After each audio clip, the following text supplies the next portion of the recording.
This is the second half of an 8-hour-long continuous play session. The first half was part 11. It's similar to how I split a particularly long play session to create episodes 7 and 8 earlier in the series. Not much more to say about it, I guess, so here we go.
In addition to starting the pig farm, one of my goals for this session was to move the stagehand into my base and extract the endtable blueprint.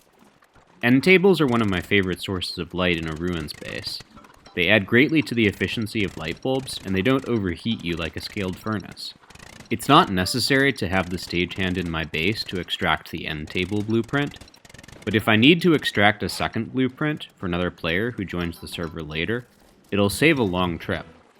The only way to move the stagehand is by luring it with an open flame in the dark, so I'll have to do this by torchlight instead of by lamplight.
When I was first playing this session, I was confused by the behavior of my volt goats, but in the time I've spent researching the issue since, I've clarified the problem.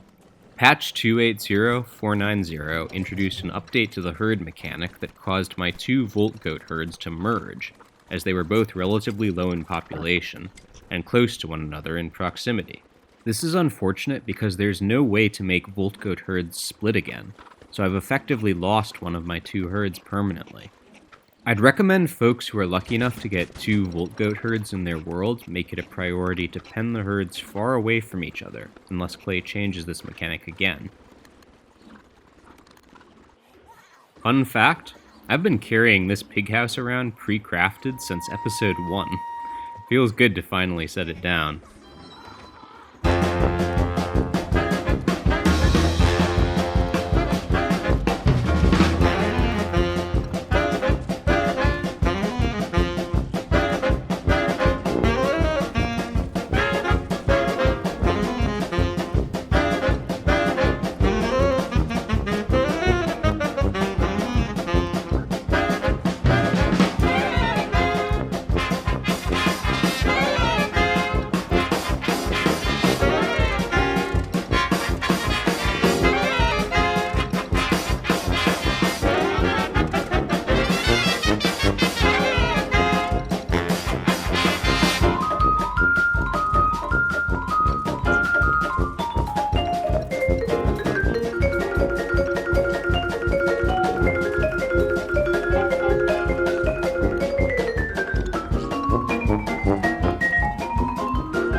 Bee Queen Crown pairs really well with fighting deerclops on a beefalo because it reverses the effect of his insanity aura and won't lose any durability.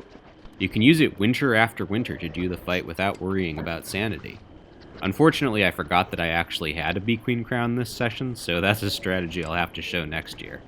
It's otherwise the same as normal. I tank one hit from him, then kite the next one so he doesn't freeze us, with Friedrich hitting him for 10 or 11 hits each time. If I go insane, I stop the fight briefly to fight nightmares, then resume. I would have been able to skip that part if I'd remembered the Bee Queen Crown. Where'd you go, big guy? I know he didn't despawn because there aren't any structures for him to destroy nearby. Deerclops can't despawn until his lust for destruction has been sated. There we go. Now I get myself into a pickle because I try to make deerclops clear this Pengull nest for me. I didn't realize he was so low that they'd one-shot him. Now his eyeball's in danger of being eaten. I can't safely dismount to grab it while I'm unarmored and insane, and I don't want to fight the Pengulls without Abigail because Friedrich might be at less than half health, and a full-sized Pengull colony can do upwards of 200 damage with their coordinated slide attack. In retrospect, I should have put on my helmet, dismounted, grabbed the eyeball, stuck it in my backpack, and not worried about the consequences. The absolute worst thing that could have happened would have been dying to the nightmares, but that would have been preferable to losing a deerclops eyeball if I'd been thinking straight. Life-giving amulets are plentiful, but you can only get one deerclops eyeball a year on average.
Well, the loot stash isn't in either of the deciduous biomes. Gotta be in the mosaic. This was the first session I'd played since Clay implemented the Celestial Portal, so I figured I might as well use the opportunity to look for the Celestial Orb. I'm not actually going to change characters, but, you know, it's the same compulsion that led me to build the Mad Science Lab.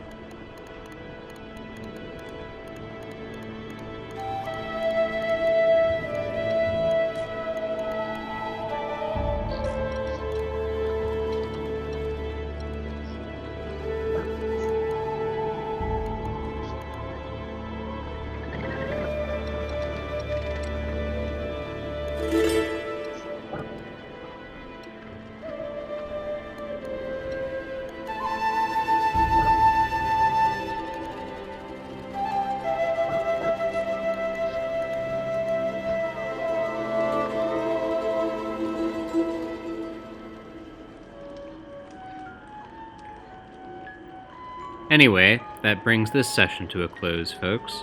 See you soon!